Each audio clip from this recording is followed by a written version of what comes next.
शंकासूर, राखणदार आणि जाखीण. कोकणात गेलो की ही नावं फक्त आपण ऐकतो, पण कधी विचार केलाय हे दानव आहेत की देव? आणि या सगळ्यांमध्ये नेमका फरक काय? आणि ही सगळी नावं, या सगळ्या दैवी शक्ती कोकणाशीच रिलेटेड काय आहेत? चला, पुढच्या महिन्यात शिमगोत्सव येतोय, त्यानिमित्ताने समजून घेऊयात आणि उलगडूयात आपल्या पुराणातली ती पानं ज्या पानांवरच्या नावांबद्दल बोलायला आजही सगळे घावरतात. आणि त्याआधी सांगतो ते कारण ज्या कारणामुळे मला या गोष्टीवर व्हिडिओ करावासा वाटला. परवाच एक सिरीज बघितली, ज्या सिरीजचं नाव होतं देवखेळ. ही सिरीज बघितली आणि अंगावर सर्रकन काटा आला, कारण की मराठी झी5वरच्या या सिरीजनी मला विचार करायला भाग पाडलं. आणि खरं सांगू का, काही सिरीज फक्त आवडत नाहीत तर आवडण्याच्या पलीकडे जातात. गावात आलेला पोलीस, गावात होणारे खून आणि याच्यामधला एक महत्त्वाचा दुवा, शंकासूर. सिरीज वाढीव आहेच, ती तुम्ही बघाच, पण ही सिरीज पाहिल्यावर शंकासूर नावाच्या देवाबद्दल मला एक उत्सुकता निर्माण झाली. आणि मग काय, सुरू झाला प्रवास शंकासुराबद्दल शोध घेण्याचा, आणि सुरू झाला ध्यास कोकणातल्या दैवी शक्तींबद्दल माहिती घेण्याचा. हा सगळा अट्टहास याच्यासाठी की या अनेक शक्तींना अनेक जण चुकीने का होईना पण दानव समजतात.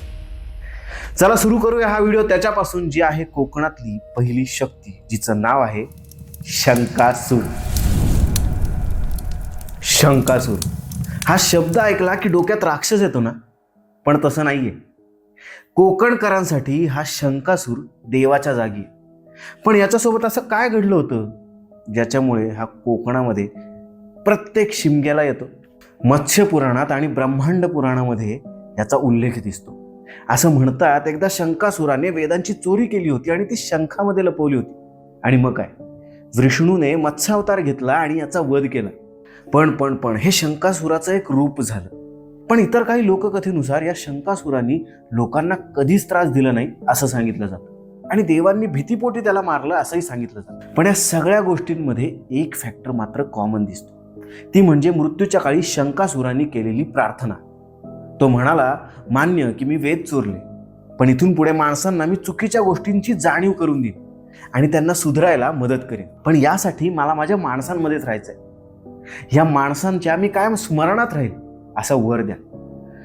आणि विष्णूनेही हा वर पूर्ण केला, आणि आज आपल्या कोकणच्या संस्कृतीमध्ये प्रत्येक शिमग्यामध्ये हा शंकासूर न चुकता दिसतो. पण हा शंकासूर कोकणात देवाच्या जागी असला तरी दिसायला प्रचंड भीतीदायक आणि भयंकर आहे. आजही शिमगोत्सवात, नमनात किंवा काठी खेळामध्ये तो डोक्यावर शंकूच्या आकाराची काळी टोपी, पांढरी दाढी, लाल जीभ, पूर्ण काळा वेश आणि 15 किलो घुंगराच्या पट्ट्यासह नाचतो. ग्रामदेवतेच्या पालखीत गावाभोवती प्रदक्षिणा घालतो, वेठीने आशीर्वाद देतो आणि नैवेद्य पण स्वीकारतो. मग असा शंकासूर आसूर कसा असू शकेल, जो आपल्या लोककथेचा भाग आहे? आजही हा शंकासूर गुहागर, दापोली, दाभोळ, नेवोशी, वरवेली, शिंदेवाडी या सगळीकडे प्रसिद्ध आहे. थोडक्यात, शंकासूर हा आसूर नाहीये, तर तो आहे दैवी संकेत देणारा एक देव. तो मारत नाही तर तो समजावतो, तो युद्ध करत नाही, तो फक्त नाचतो. आता सगळ्यात महत्वाचं, हा शंकासूर आला की कोकणकर आजही समजतात की काहीतरी लपलेलं उघड होणार आहे. आणि म्हणूनच काही लोक घाबरतात सुद्धा, शंकासुरामुळे नाही, त्यांनी सांगितलेल्या सत्यामुळे. चला आता बघूयात कोकणातली पुढची सुप्रीम पॉवर, राखणदार. हा तो देव आहे जो गावच्या मध्यभागी नाही तर गावच्या सीमेवर असतो. पुराणात त्याला ग्रामरक्षक, क्षेत्रपाल अशी वेगवेगळी नावं आहेत. स्कंद पुराणामध्ये, अग्नी पुराणामध्ये याचा उल्लेख सापडतो. प्रत्येक गावासाठी राखणदाराचं काम खूप महत्वाचं आहे. राखणदाराची सगळ्यात महत्वाची ही 3 कामं आहेत: अनिष्ट थांबवणं, अराजक रोखणं आणि सगळ्यात महत्वाचं लोकांच्या मर्यादा सांभाळणं.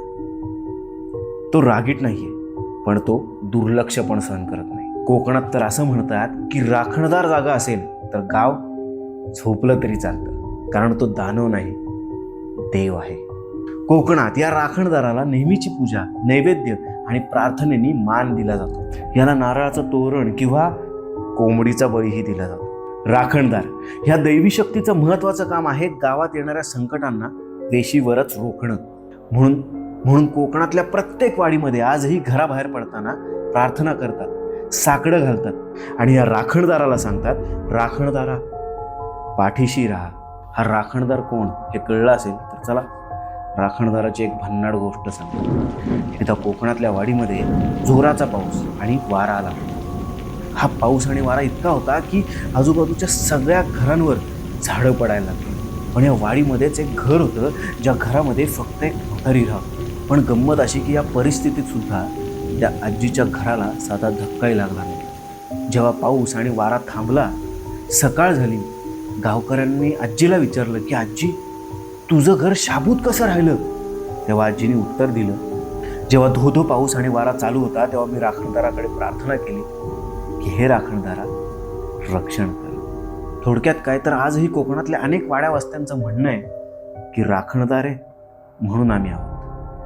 आत्तापर्यंत तुम्ही जे ऐकत होतात ते देवांबद्दल, दैवी शक्तींबद्दल होतं. पण आता मी ज्या दैवी शक्तीबद्दल सांगणार आहे, जिच्या नावानेच भले भले कापतात, जिचं नाव आहे जाखीण. म्हणजे सगळ्यात जास्त गैरसमज झालेली शक्ती. जाखीण म्हणजे यक्षिणी, निसर्गाशी जोडलेली स्त्री शक्ती, पण प्रचंड भीतीदायक आणि आत्तापर्यंत तुम्ही ऐकलेल्या सगळ्या नावांपैकी सगळ्यात भयंकर. लोक हिला भूत समजतात, लोक हिला राक्षसीण समजतात. पण ही ना की एक भूत आहे ना राक्षसीण. पण निसर्गाला जपण्यासाठी ही जे करते ते राक्षसापेक्षा सुद्धा भयंकर आहे. झाडाझुडपांना आपल्या कवेत घेते आणि पाण्याला सुद्धा वाचवते. कोकणात किंवा अशा अनेक ठिकाणी जाखिणीची पूजा मंदिरात नाही, निसर्गात होते. ही जाखीण इतकी भीतीदायक आहे की हिच्यावर कोणाचंच नियंत्रण नाही, कारण निसर्गावर कोणीच नियंत्रण नाही करू शकत. ही आणि हिचे नियम कुठल्याच मानवी नियमांमध्ये बसत नाही. आणि सगळ्यात महत्वाचं, ही जाखीण लोककथांमधली प्रचंड भीतीदायक स्त्रीरूपी दैवत किंवा प्रेत शक्ती आहे, जी रात्री एखाद्या महिलेला, एखाद्या माणसाला, एवढंच काय तर लहान मुलांना सुद्धा सोडत नाही. कालिका पुराण आणि तंत्र ग्रंथांमध्ये जाकिणी ही योगमाया किंवा शाक्त शक्तीचं रूप मानलं जातं. ह्या जाखिणीबद्दल मी एवढं सांगतोय, पण ह्या जाखिणीचा जन्म कसा झाला?